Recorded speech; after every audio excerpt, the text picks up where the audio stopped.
বন্ধুরা ফাইনালি আমার তিল চিচিঙ্গা একদম রেডি। দেখো এই যে চারিপাশ থেকে গ্যাসটা আমি বন্ধ করে দিয়েছি, তবুও এই যে তেলটা উপরে ভেসে উঠলো, একদম সুন্দর। গুড মর্নিং বন্ধুরা, কেমন আছো তোমরা সবাই? আশা করছি ভালো আছো। আমি তো বেশ ভালো আছি। দুদিন ব্রেকের পরে আজকে আবার তোমাদের সামনে আসলাম।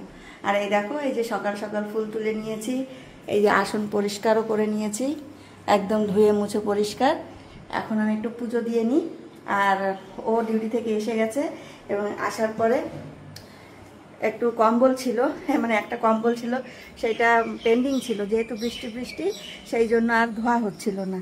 তো আজকে দেখো বেশ সুন্দর সূর্য উঠেছে, এই দেখো, দেখেছো? আজকের দিনটা খুব সুন্দর, একদম ঝলমলে আকাশ। এই দেখো পুজো পুজো যে আসছে বোঝাই যাচ্ছে, বেশ নীল নীল আকাশ হয়েছে, কিন্তু আমাদের জল এখনো কমেনি। ওই যে বিলের জল এখনো থই থই থই থই করছে। যাই হোক, সুন্দর একটা দিন দিয়ে আজকের ব্লগটা শুরু করছি। মনটাও বেশ ভালো আমার। তো সকালবেলা কখন উঠেছি, তখন 4:30 বাজবে। অ্যালার্ম দিয়েছি 5টায়, কিন্তু 5টায় উঠিনি, উঠেছি 4:30। 5টা না, 5:30টায় দিয়েছিলাম যে ওর বাবাও আসবে তখন উঠে যাব, কিন্তু রাত্রে কেন জানি না ওই উসখুস করতে করতে চলে গেল সময়টা। যাই হোক, এখন আমার স্নান হয়ে গেছে, পুজো দিলে তাহলে সকালের বাসি কাজ। আর ও হ্যাঁ, ঘরটার মোছাও কমপ্লিট কিন্তু। আর ও এখন স্নান করে বেরোবে, আমি পুজোটা দেব, তারপরে দুইজনে মিলে একটু চা খাবো, তারপরে সকালের রান্নাটা শুরু করব। কেন কি ও আবার ডিউটি যাবে, যেহেতু সকাল সকাল খেয়ে একটু রেস্ট নেবে। নাইট ডিউটি করে এসেছে, রাত্রে তো ঘুম হয়নি, আর গৌরব এখনও ঘুমাচ্ছে। আর আমি এখন আমার কাজে লেগে পড়ি, সকাল হতেই আমার কাজ থাকে যেটা, সেটা আজকেও শুরু করব। তো চলো পুজো দিই, পুজো দেওয়ার পরে আসনটা কেমন করে সাজালাম তোমাদের সঙ্গে শেয়ার করছি। তো এই দেখো বন্ধুরা, আমার পুজো দেওয়া হয়ে গেল, আর এইভাবে আজকে আসনটা সাজানো হয়েছে। এই দেখো আমার ছোট্ট মন্দির, ছোট্ট ঘর, সবই ছোট্ট ছোট্ট। কীরকম লাগলো তোমরা জানিও। আমি অত ভালো পুজো করতে হয়তো পারি না, হয়তো কি পারিই না, তো আমার যেরকম মনে হলো আমি সেইটুকুই করলাম। আর এই ফুলটা না বারবার পড়ে যাচ্ছে, এই যে এইটাকে এইখানে দিচ্ছি, ও থাকতে চাইছে না, কেন বুঝতে পারছি না। থাকবে তো বটেই। এইবার দেখো, এই যে ওই যে আমার ছোট্ট ঠাকুর, ছোট্ট আসন, ছোট্ট পুজো।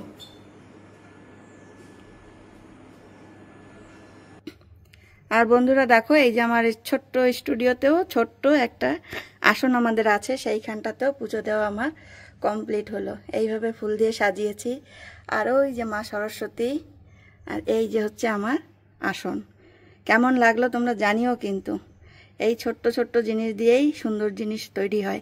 আমার না আরও ফুল দিয়ে সাজাতে খুব ইচ্ছা করে, কিন্তু এখানে তো ফুল এখন একদম উধাও হয়ে গেছে বললেই চলে। দেখো জবাটা ঠিকমতো ফুটেও পারেনি, কারণ কালকে বিকেলেই কড়িটা তুলে রাখতে হয়েছিল। তো এইভাবেই আর কি হলো আমার সকালবেলার পুজো শেষ। সকালে পুজো টুজো তো কমপ্লিট করলাম, তোমাদের দেখিয়েছি। এবার রান্নাঘর বলছে আয় গো পায়। তো এখন চা করব, আর ও স্নান করে বেরোক, তারপরে চায়ের জলটা বসাই, না হলে আমার চা হয়ে যাবে অথচ ওর স্নান হবে না। আর এই যে আমার বাসন টাসন ধোয়াও দেখো সব কমপ্লিট করে দিয়েছি।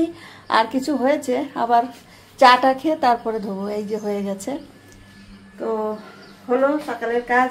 এবার দেখি কি খায়, ভাত খাবে না রুটি খাবে সেটা জিজ্ঞাসা করে নিই, তারপরে সেইটা কি রান্না করলাম তোমাদের সঙ্গে অবশ্যই শেয়ার করব, দেখতে থাকো। তো বন্ধুরা, এই যে সকালে বললাম কম্বল ধোয়ার কথা, এই যে ধুয়ে টুয়ে একটা ছোট্ট বিছনা চাদর ছিল, আর এই কম্বলটা। অবস্থা খারাপ বন্ধু, অবস্থা খারাপ। কম্বল ধোয়া যে কি কষ্ট, বাপরে বাপ। গায়ে দিতে যতটা আরাম, ধুতে ততটাই কষ্ট। কম্বল একা ধোয়া সম্ভব নয়, মানে অসম্ভব হয়ে যায়। তো আমি শক্তিমান বলে আমি পারি। বাবা বাহুবলী।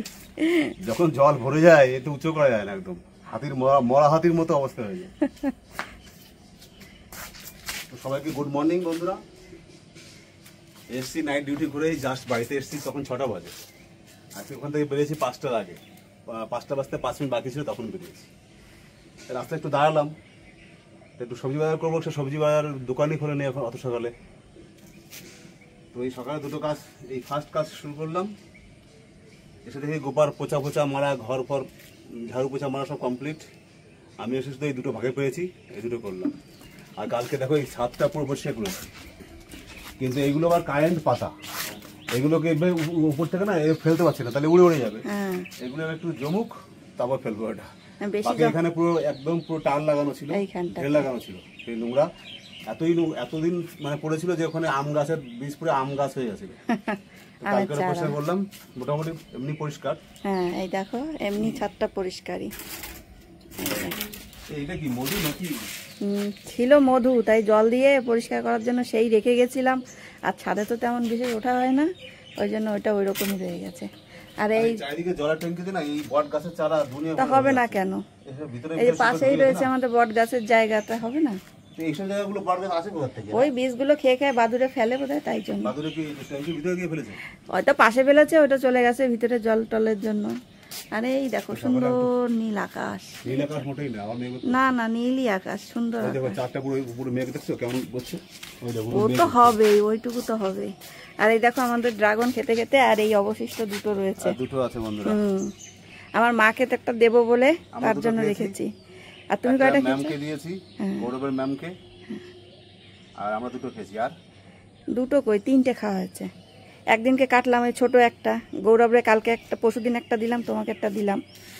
ব্যাস এই গাছটার হালটা ঠিক করতে হবে বন্ধুরা। এই ছাদ ভরে পুরো ড্রাগন, এই পাশটা দিয়ে একদম সুন্দর করে দেব। করতে গেলে না অনেকটা অর্কিং এর ব্যাপার আছে, অনেকটা খাটনির ব্যাপার আছে, সেই সময়টা পাচ্ছি না, আমি পাচ্ছি না। এদিক ওদিক করতে করতে সেই সময়টা চলে যাচ্ছে, যার জন্য এর পিছনে আমি টাইম দিতে পারছি না। কিন্তু যখন দেবো তখন একদম ঝাকাস করে দেবো। একদিন পুরো দিনটা ছুটি করে একদিন পুরো দিনটা এটার পিছনে লাগাতে ছুটি করতে হবে না। সামনের শনিবারে গৌরবের সকালে পড়া নেই তো, ওই দিনকে লেগে যাবে, তাহলেই হয়ে যাবে। এটা কি পেয়ারা গাছের চারা নাকি গো? এই যে এখানে আবার পেয়ারা গাছের চারা কোথা থেকে হলো? অদ্ভুত অদ্ভুত ব্যাপার। ট্যাঙ্কির ভিতরে যদি বরগাছ চারা হতে পারে তো ভালো জায়গা। ভিতরে না, পাশে পাশে। ঠিক। তো বন্ধুরা দুদিন আমরা ব্লগ দিতে পারিনি, তার কারণ হচ্ছে সময় পাইনি, যার জন্য ব্লগ শ্যুট করতে পারিনি। আর মাঝে মাঝে কী হয়, মাঝে মাঝে না ইচ্ছা হয় না, কারণ যেমন ভিউজ আসে ওদের ইচ্ছা হয় না যে ব্লগ করি। 300-350 ব্লগ করেছি, একদমই ভিউজ নেই। জানি না কবে হবে, যতক্ষণ মানসিকতা মানে মানসিকতা সাথ দেবে ততক্ষণ করবো, নাহলে বন্ধ করে দেবো, এসে ব্যাপার। তারপর দুদিন পর আজকে আবার শ্যুট করছি। তো বন্ধুরা এই হচ্ছে আমাদের সকালের ব্রেকফাস্ট। একটা ডিম সিদ্ধ, উচ্ছে আলু সিদ্ধ মাখা, কুমড়ো আলু সিদ্ধ মাখা, আর এই যে হচ্ছে চাল কুমড়ো শাক, একটা মাছের মাথার অর্ধেকটা ছিল, তাই সেইটা দিয়ে আর কি তরকারি রান্না হয়েছে। এই হচ্ছে আমাদের আজকে সকালের ব্রেকফাস্টের মেনু। আর গৌরব এখন আসবে খেতে, ওকে ডাকবো। এটা গৌরবেরই থালা, ওর বাবা তো এখন ঘুমাচ্ছে, একটু পরেই ডাকবো, কারণ কাঁচা ঘুমটা ভেঙে গেলে আর হয়তো ঘুম আসতে চাইবে না, তখন আবার মানে একটু অখুশি হবে। খাওয়ার থেকেও ঘুমটা আগে জরুরি। তো এইটাও খাবে, আর আমি আরও একটু দুপুরের রান্নাটা এগিয়ে নেব। 11টার মধ্যে শেষ করতে পারলে আমি একটু নিশ্চিন্ত হই, এই আর কি। তাহলে চলো গৌরব খেয়ে নিই, আর আমি একটু রান্নার কাজটা করে নিই। অনেকদিন হলো বন্ধুরা আমার এই ক্ষেতের মধ্যে আমি আসি না, এখন কি মনে হলো একটু ঢুকি তো দেখি। এত পরিমাণে জঙ্গল হয়ে গেছে, দেখো বন্ধুরা কি অবস্থা, সব একদম বিধিখিস্তি অবস্থা হয়ে পড়ে আছে। আর এই পেঁপে গাছগুলো এটুকু হয়েছে, ফুল এসছে, কিন্তু এই যে গাছপালাগুলোর জন্য না ছায়া পড়ে যাচ্ছে, যার জন্য ওর ডাইরেকশনটা বেঁকে যাচ্ছে পেঁপে গাছটার। আর সবথেকে ভালো গাছ যেটা ছিল এইটা, এই যে জল এত পরিমাণে বর্ষা হয়েছে, বর্ষার কারণে গাছটাই আমার মরে গেল। অনেক পেঁপে ধরেছিল কিন্তু কোনো পেঁপেও হয়নি, গাছটাও ঠিকমতো হয়নি। ভালো রোদ দিচ্ছে কদিন ধরে, না দুদিন ধরে আর কি। যদি আর বর্ষা সেরকম না হয় তাহলে এগুলো সব পরিষ্কার করবো, পরিষ্কার করে তারপরে আবার সবজি লাগানোর ব্যবস্থা করতে হবে।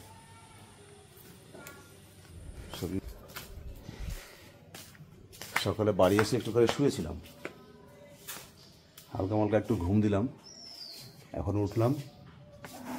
এখন সকাল থেকে ব্রেকফাস্ট করিনি বন্ধুরা, এখন ব্রেকফাস্ট করব, করে তারপরে একটু টুকটাক কাজ আছে, মানে আমার নিজের আর কি, এসে হিসাবপত্র আছে আর কি, সেটা নিয়ে বলবো।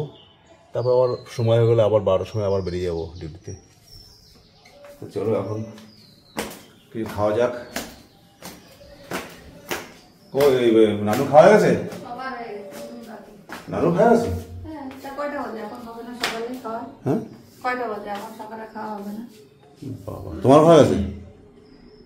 তুমি ঘুমাচ্ছ, তা কি করবো? তা খিদে লেগে গেছে তাই খেয়ে নিচ্ছি। এই দেখো বন্ধুরা, এই যে উচ্ছে ভাজা, উচ্ছে সিদ্ধ, এটা কুমড়ো সিদ্ধ, লঙ্কা, রসুন, আর এই শাকের তরকারি। আর এইটা দেখো সেই শাকের তরকারি, মানে চাল কুমড়ো শাক।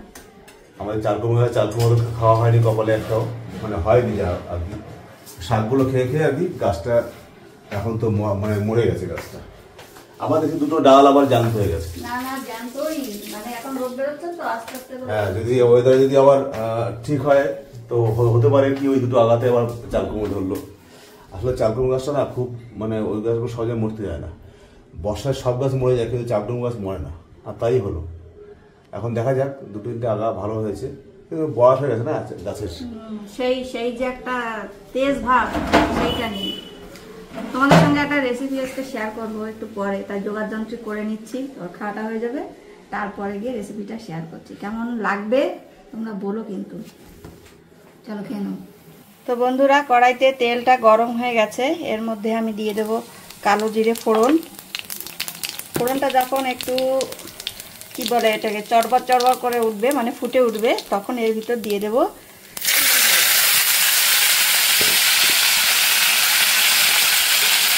কি আওয়াজ, ঝপ ঝপ করে। হ্যাঁ, এইবার এই চিচিঙ্গাটাকে একটু নাড়াচাড়া করে দেবো। নাড়াচাড়া করে এর ভিতর যে একটু জল জল মতো আছে, এইটা যখন মরে আসবে তখন এই যে মশলাটা করে রেখেছি, মশলাটা বলতে এর মধ্যে তিল, বাদাম, পোস্ত তিনটে বাটা আছে, তার সঙ্গে হলুদ গুঁড়ো, জিরে গুঁড়ো, লঙ্কা গুঁড়ো, নুন, চিনি, আর এই যে একটু ফেটানো টক দই। এবার এইটা আগে দেবো আর এইটাকে পরে দেবো, দিয়ে মশলাটা কষাবো। কষানোর পরে এটাতে জল হবে না, এটাতে অল্প অল্প করে এরকম করে কষবে সিম করে করে, আর তেলটা বেরোবে মাখা মাখা হলে, তাহলেই হয়ে যাবে। তো এইটা নাড়াচাড়া করি, দেখতে থাকুন।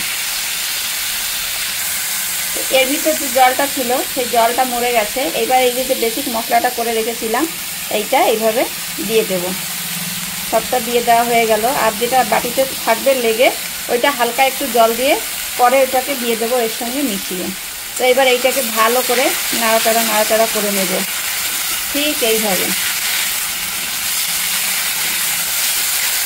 রেসিপিটা আগের দিন বানিয়েছিলাম, তোমরা দেখেছো, কিন্তু রেসিপিটা দেখোনি, আমি খেয়েছি সেইটা তোমরা দেখেছো। তো এত টেস্টি হয়েছিল, যার জন্য আজকে ভাবলাম যে আরেকবার বানাই। যে রেসিপিটা ভালো লাগে সেটা দ্বিতীয় তৃতীয়বার বানাতেও ভালো লাগে। তো এইটা আস্তে আস্তে করে মশলার সঙ্গে চিচিঙ্গাটা কষতে থাকুক। বন্ধুরা, ওই মশলাটা কষানোর পরে ওই তোমাদের দেখেছিলাম টক দই ফাটানো ছিল, ওটা আর 2 চামচ মতো দিয়ে আরেকটুখানি এর সঙ্গে মিশিয়ে নাড়াচাড়া করে নেব। রান্নাটা তোমরা করে দেখো, কারো যদি মনে হয় খুব টেস্টি হয়, খুব এতটাই ভালো লাগে নিরামিষ, অথচ টেস্টটা খুব সুন্দর। তো এইটা আরেকটু কষতে থাকুক। তো বন্ধুরা, এই দেখো মশলা দিয়ে কষতে কষতে বেশ তেল ছেড়ে দিয়েছে। এই যে কড়াইয়ের থেকে দেখো, কড়াইতে একদম লাগছেও না। তো মশলা কষা আমার চিচিঙ্গার সাথে একদম কমপ্লিট, আর রান্নাটাও প্রায় শেষের দিকে। এবারে যে বাটি ধোয়া একটুখানি জল, এইটুকু না দিলে নয়, তাই সামান্য একটু জল দিয়ে দিলাম, ব্যাস। এরপরে একটু কাঁচা তেল ছড়িয়ে দিলেই হয়ে যাবে আমার তিল চিচিঙ্গে। দেখো কালারটা তোমাদের একদম লাস্টে দেখাচ্ছি কীরকম আসলো। তো বন্ধুরা, ফাইনালি আমার তিল চিচিঙ্গে একদম রেডি। দেখো এই যে চারিপাশ থেকে গ্যাসটা আমি বন্ধ করে দিয়েছি, তবুও এই যে তেলটা উপরে ভেসে উঠলো, একদম সুন্দর খেতে, ভীষণ টেস্টি, একদম মানে কি বলবো, এরকম খুব সুন্দর। গন্ধটাও খুব সুন্দর বেরিয়েছে, যদিও গন্ধটা তোমরা কেউই পাচ্ছ না, তোমরা শুধু দেখতেই পাচ্ছ। তো আমি মানে অনুরোধ করব সবাই একবার বানিয়ে খাবে, ভীষণ টেস্টি হয়। তো চলো, রেসিপিটা শেষ পর্যন্ত এইরকম লুক হলো। তোমরা যদি কেউ বানিয়ে থাকো আমাকে নিশ্চয়ই কমেন্ট করে জানাবে কেমন।